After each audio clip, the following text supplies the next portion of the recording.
Vamos abrir a Bíblia então em 2 Samuel, segundo livro de Samuel, capítulo 12. De manhã eu preguei em 1 Samuel, e agora em 2 Samuel.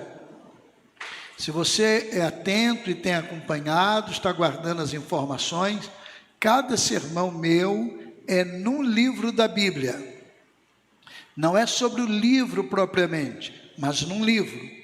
Então, no Velho Testamento, no Antigo Testamento, eu já preguei de Gênesis até 2 Samuel agora. Mas já preguei também lá em Isaías, Miqueias, por ocasião ali do Natal. E no Novo Testamento, nós já estamos, eu acho que em Gálatas, e paramos em Gálatas, mas também já preguei em Colossenses.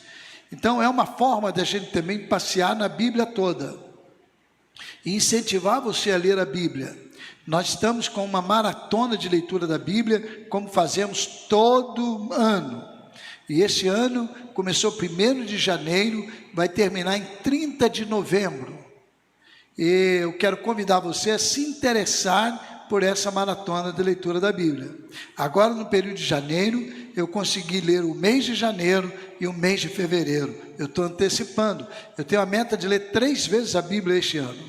E eu já ouvi a Bíblia. Eu estou fazendo a leitura e estou ouvindo. Estou fazendo a leitura numa versão e estou ouvindo a Bíblia noutra versão, que é a NVI. E aí, na leitura que eu estou ouvindo, eu já ouvi Gênesis, Êxodo, Levítico e 7 capítulos de Números no mês de janeiro. Então, o que eu faço? Eu vou caminhar, eu coloco lá o fone e eu vou ouvindo a Bíblia. E então, ouço um pouco e estou ouvindo, está sendo uma bênção. Quero encorajar você a também ler a Bíblia toda. Se você começar na maratona, hoje tem um grupo específico, você pode entrar em contato comigo, Luísa e o Simar também, e entrar no grupo. Se você começar hoje, você consegue terminar em 30 de novembro também. E aí no dia da Bíblia, nós vamos fazer um grande evento, entregando certificado e entregando também um livro especial para cada pessoa que concluir no prazo. Então, este é o desafio nosso e eu quero encorajar você. Se você começar agora, basta você ler 2 leituras e dentro de um mês você entrará no mesmo ritmo do pessoal. 15 minutos por dia você lerá a Bíblia toda. Vamos então a 2 Samuel capítulo 12. Diz assim, na versão que eu tenho aqui: Natã repreende Davi. Eu não sei se será possível projetar, aí não sei se é a Nova Almeida atualizada, se não der, não tem problema. Natã repreende Davi é o título que aparece aí. Natã é um profeta, e aí diz assim: o Senhor enviou Natã a Davi. Natã foi falar com Davi e lhe disse: havia numa cidade 2 homens, um rico e um pobre. O rico tinha ovelhas e gado em grande número, mas o pobre não tinha coisa nenhuma a não ser uma cordeirinha que havia comprado. Ele a criou e ela cresceu em sua casa junto com seus filhos. Comia da sua comida e bebia do seu copo. Dormia nos seus braços e ele a tinha como filha. Certo dia chegou um viajante à casa do homem rico e este não quis pegar uma das suas ovelhas ou um dos seus bois para dar de comer ao visitante que havia chegado. Em vez disso, pegou a cordeirinha do homem pobre e a preparou para o homem que havia chegado. Então, o furor de Davi se acendeu contra aquele homem e ele disse a Natã: tão certo como vive o Senhor, o homem que fez isto deve ser morto, e pela cordeirinha restituirá 4 vezes, porque fez uma coisa dessas e porque não se compadeceu. Então Natã disse a Davi: esse homem é você. Assim diz o Senhor, o Deus de Israel: eu ungi rei sobre Israel, e eu o livrei das mãos de Saul, e eu lhe dei a casa de seu senhor, e as mulheres de seu senhor em seus braços. Também lhe dei a casa de Israel e de Judá. E se isto fosse pouco, eu teria acrescentado tais e tais coisas. Por que então você desprezou a palavra do Senhor, fazendo o que era mal aos olhos dele? Com a espada você matou Urias, o heteu. Você tomou por esposa a mulher dele, depois de o matar com a espada dos filhos de Amon. Agora, pois, a espada jamais se afastará da sua casa, porque você me desprezou e tomou a mulher de Urias, o heteu, para ser sua mulher.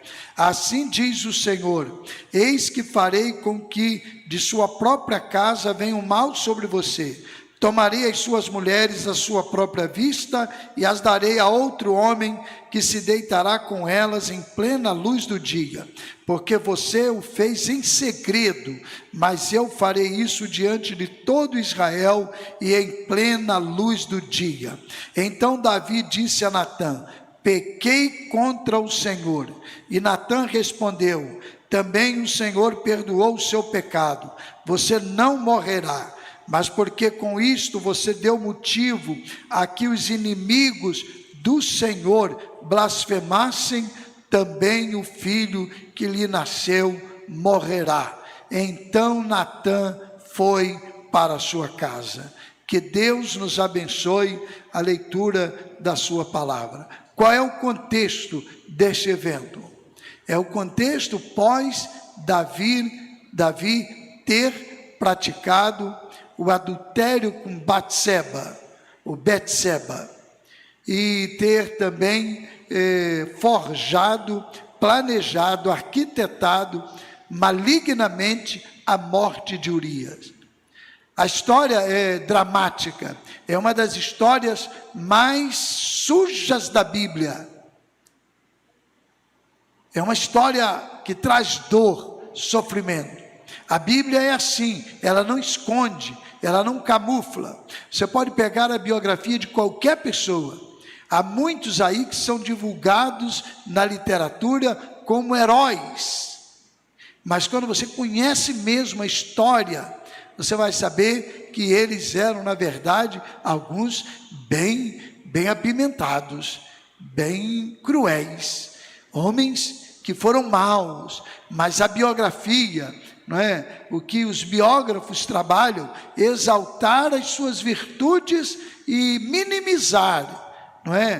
Quando muito, ou então, na verdade, esquecer as suas mazelas. A Bíblia não, a Bíblia apresenta o Davi poeta, o Davi músico, apresenta o Davi que produzia textos lindos, como o Senhor é o meu pastor, nada me faltará, esse Salmo 23 que é lindo, tantos outros textos de Davi.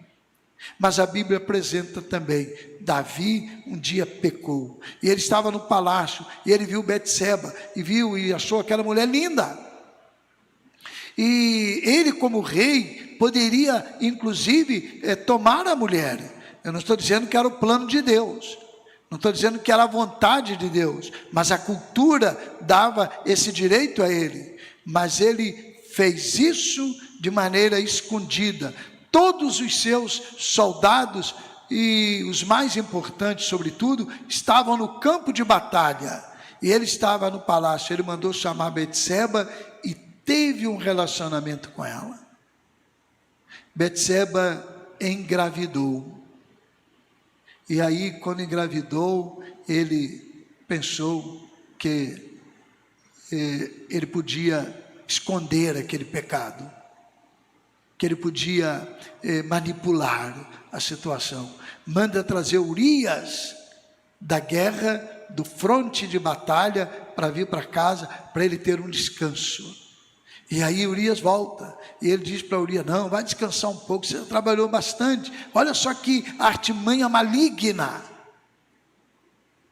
O pecado faz isso, o pecado ilude, o pecado cria a armadilha a ponto da pessoa não perceber como ela está sendo enganada.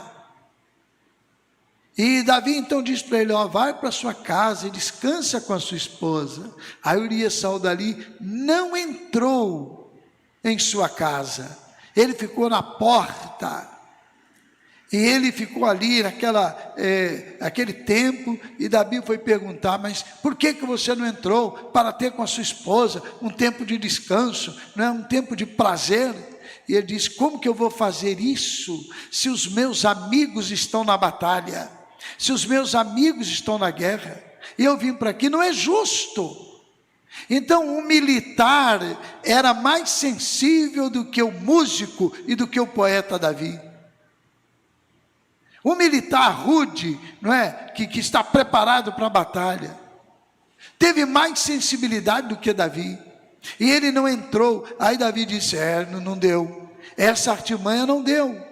Então falou, então você vai voltar para a batalha. Aí mandou uma carta, e a carta deveria ser entregue lá a um dos comandantes, e Urias não sabia o que estava na carta, e na carta estava lá dizendo, olha, coloca Urias na fronte de batalha, né? Na frente ali, no lugar especial, para ele ser alvejado pelos inimigos, ele morrer, e ele morre, e aí a história fica tranquila, fica tudo calmo. Naquele tempo não tinha teste de DNA, ninguém ia saber, ninguém ia provar, e aí foi feito assim, Urias foi e morreu na batalha.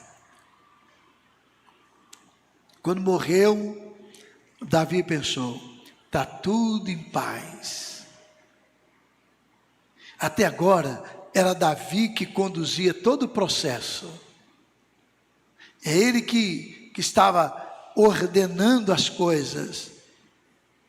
Mas aí Deus entra na história. O capítulo 11 de 2 Samuel termina dizendo, é algo assim muito interessante, nós lemos o 12, mas olha, termina o 11 assim, porém isto que Davi tinha feito pareceu mal aos olhos do Senhor.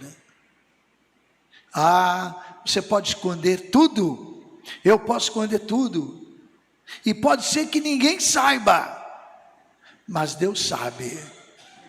E se nós estamos fazendo algo que não agrada, isso parece mal aos olhos dele. E diz a Bíblia então, que Deus chamou Natã, e disse, Natã, vai à casa de Davi, vai lá no palácio, conversa com Natã, com Davi. E Natã foi. E Natã chegou aquele dia lá, ele era um profeta, havia uma relação entre profeta e rei, era uma relação bem comum naquele tempo, os reis ouviam os profetas tinham um relacionamento com ele, e Natã chega lá. Eu imagino que Natã estava chegando, e Davi viu o profeta, Natã, seja bem-vindo, que prazer receber você aqui. Não era daquela cultura, mas vamos tomar um cafezinho, né? Torrado, né? Quem entende de café aí, na hora, ou não sei o quê. O café lá como é que é? Do Caparaó, Alto Caparaó, que diz que é o melhor? É isso mesmo? Esse é o melhor, não é? O café, vamos lá, vamos tomar um cafezinho aqui, Natã. Olha, Natã, vamos lá, que prazer ter você aqui, Natã. Davi, eu tenho hoje uma missão, e eu vim aqui para contar uma historinha para você. Natã, eu sou um homem ocupado, você vem aqui para me contar uma história? Precisamos você vir aqui com uma missão? Eu tenho uma história para contar para você. E aí, Davi conta a história que a gente leu. Tinha um homem, e esse homem tinha apenas uma ovelhinha. Mas ele tinha um vizinho que era muito rico, e tinha muitas ovelhas, tinha muito gado. Um dia aquele homem rico recebeu uma caravana na sua casa, recebeu visitas lá, e ele precisava preparar um banquete. Na hora de preparar o banquete, em vez dele pegar do seu rebanho, que era muito grande, ele foi no vizinho e pegou a única ovelhinha que tinha lá, e matou, e fez o banquete para aquela caravana. Olha, quando Natã contou isso e falou, Davi se enfureceu. Davi se enfureceu. Diz a Bíblia que acendeu a ira em Davi. Ele foi tomado de uma ira tremenda. Ele disse assim: este homem merece ser morto. Este homem tem que ser morto. E ele tem que pagar 4 vezes mais o que ele roubou. É o que a lei orientava. Este homem precisa ser morto. Este homem é um crápula, ele não presta. Aí Natã diz assim: Davi, este homem é você. O pecador é você.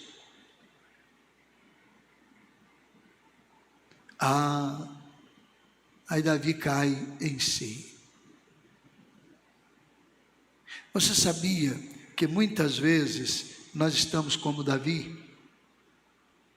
Quando o outro peca, a gente tem um juízo pesado. Quando nós olhamos o pecado do outro, a gente tem uma reação. Mas nem sempre nós nos lembramos que o pecador somos nós.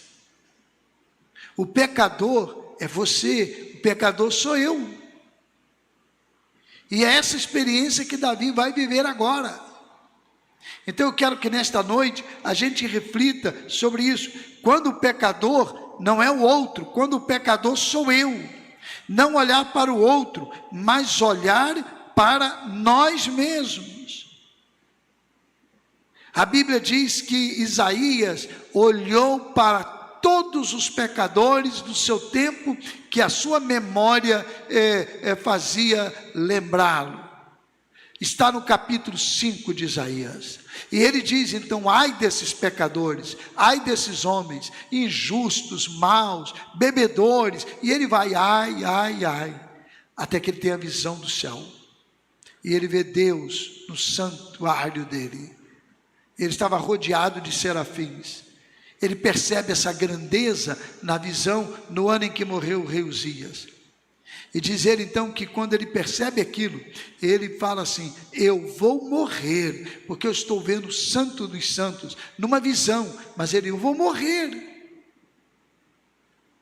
E quando ele percebe a sua condição de pecador, ele não diz assim: ai dos homens da minha terra, ai desses homens iníquos, ai desses pecadores. Ele diz assim: ai de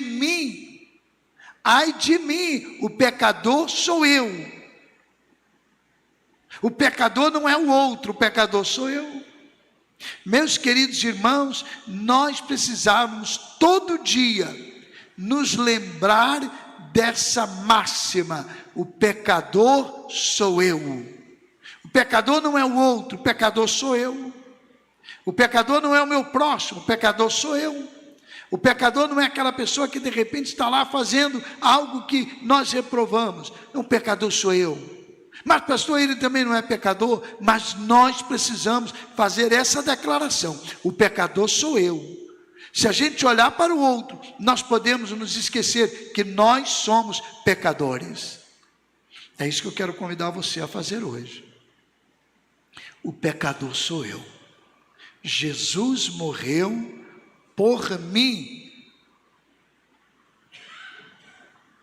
Jesus morreu por todos, mas Jesus não morreu por todos no sentido distante. Ele morreu por mim.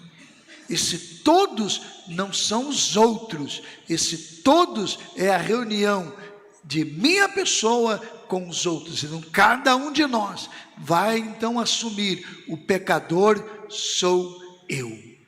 O pecador sou eu. E Davi então experimenta de Natã aqui algumas confrontações. E a primeira confrontação que Natã faz a Davi é o seguinte: Davi, Deus te privilegiou com tanta coisa, você teve tanta coisa, Deus te abençoou. Olha só, a partir do verso 8, olha, a partir do verso 7, assim diz o Senhor Deus de Israel: eu ungi rei sobre Israel, e eu o livrei das mãos de Saul. Eu lhe dei a casa de seu senhor e as mulheres de seu senhor em seus braços. Também lhe dei a casa de Israel e de Judá. E se isto fosse pouco, eu teria acrescentado tais e tais coisas. Olha só que confronto. Davi, você já recebeu tanto, e se você achasse que era pouco, eu teria mais para dar para você. Meu irmão, minha irmã, Deus está dizendo para nós hoje: eu tenho te dado tanta coisa, eu tenho te dado tanta coisa, e se você quiser, eu posso dar mais ainda. Então não há razão para brincar com o pecado, não há razão para negociar com o pecado. Mas depois vem um outro confronto. Diz o texto que Natan diz para Davi, verso 9: por que então você desprezou a palavra do Senhor, fazendo o que era mal aos olhos dele?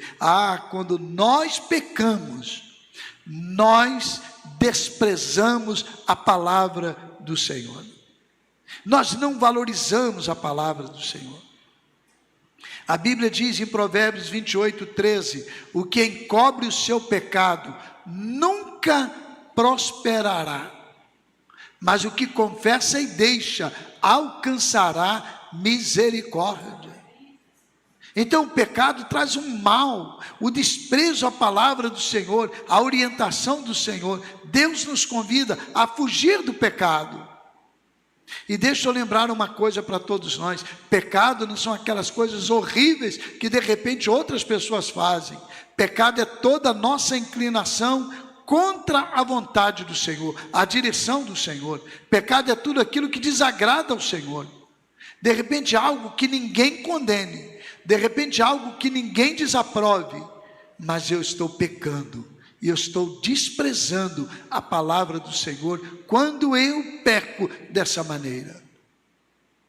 Então é preciso que a gente peça ao Espírito Santo de Deus para que nos sonde, nos vasculhe e nos mostre se nós não estamos pecando. Algo que é tão comum, tão simples, não há problema, mas nós não estamos fazendo a vontade do Senhor. Então eu quero convidar você a receber esse confronto. Não despreze a palavra do Senhor. Mas vem depois mais um confronto que Natan faz a Davi. Olha só o que ele diz: agora, porque você desprezou, agora, pois a espada jamais se afastará da sua casa, porque você me desprezou e tomou a mulher de Urias o heteu para ser sua mulher. Eu farei com que de sua própria casa venha o mal sobre você. Tomarei as suas mulheres à sua própria vista e as darei a outro homem que se deitará com elas em plena luz do dia. Porque o que você fez em segredo, mas eu farei isso diante de todo Israel e em plena luz do dia. Então qual é o confronto que Natan também faz? Davi, esse pecado terá consequências na sua vida. As consequências virão. As consequências surgirão. Por isso que a Bíblia diz: não errem. Gálatas 6:7. Porque tudo que o homem semear, isso também ceifará. Meus irmãos, é muito sério. Nós precisamos estar atentos a isso. Nós precisamos estar atentos. O pecador sou eu. O Senhor me livra disso, porque as consequências vêm. Às vezes nós estamos colhendo algo que foi uma semeadura que nós fizemos e que não era algo reprovado. mas nós não prezamos, valorizamos a palavra do Senhor naquele evento, naquele episódio, naquele contexto, e as consequências vieram depois. E olha, a cultura popular cunhou uma palavra, ou um provérbio melhor, que tem muito sentido: quem semeia vento, colhe o quê? Quem semeia vento, colhe tempestade. Às vezes, uma palavra em casa com a família, o filho ouve, absorve aquilo, uma palavra simples, mas é uma calúnia, ou uma maledicência, ninguém reprova, faz parte da cultura, a criança absorve, semeou um vento, aquilo se reproduz, e depois os filhos podem colher uma tempestade, porque aprenderam ali, e a semeadura, não é, a colheita é sempre maior do que a semeadura. Então Natan diz para Davi: Davi, agora, meu amigo, você vai ver, né? Olha, diz o ditado aí popular também, e eu vou com muito respeito dizer: agora você vai ver a porca torcer o rabo. Conhece esse provérbio? Não fique escandalizado, não é um provérbio. Agora, Davi, agora você vai ver. Meus irmãos, leiam depois os capítulos, não vai dar para ler aqui hoje, leiam depois do texto que eu acabei de ler. A casa de Davi experimentou uma tragédia, a família de Davi experimentou um temporal tremendo, aí foi desgraça para tudo quanto é lado, confrontos de Natan a Davi. E aí, quando Davi ouve isto, Davi diz para Natan: pequei contra o Senhor. Pequei contra o Senhor. Eu sou o pecador. O pecador não é aquele homem. O pecador não é aquele homem mau da história. O pecador sou eu. Davi confessou, reconheceu. As consequências continuaram.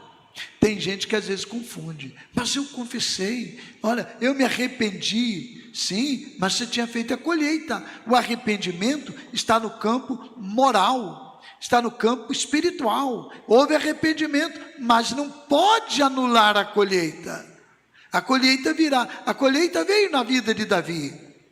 Foi triste o seu reinado, sua casa sofreu, começando com o próprio filho que nasceu daquela relação, e daí desgraça sobre desgraça dentro da sua casa, entre os próprios filhos. Mas Davi reconheceu: eu pequei, o pecador sou eu pequei, eu estou aqui confessando o meu pecado. É muito interessante que a gente olha este evento e acha que tudo aconteceu assim, num capítulo, em poucas horas. Não, isso levou tempo. E nesse tempo, Davi sofreu consequências espirituais também. Ele, por exemplo, experimentou dores, e as dores estavam relacionadas ao seu pecado, segundo ele. Ele diz que os seus ossos envelheceram, ele não conseguia dormir à noite, ele não conseguia ter paz no coração. Isso está no Salmo 32 e no Salmo 51. Ele escreveu sobre essa experiência. Isso durou um tempo em que Davi sofreu, experimentou dores. Ele confessou e disse: Senhor, me livra disso, tem compaixão de mim. Então, a primeira atitude é confessar o pecado. Assumir diante de Deus: Senhor, eu sou o pecador. Natan diz para Davi: também o Senhor perdoou o seu pecado. Você não morrerá. Mas, olha o 14, verso 14. Porque com isto você deu motivo a que os inimigos do Senhor blasfemassem, também o filho que lhe nasceu morrerá. Então, Deus puniu, naquele caso, imediatamente com esta ação. E depois vieram outros desdobramentos daquela semeadura tão maligna.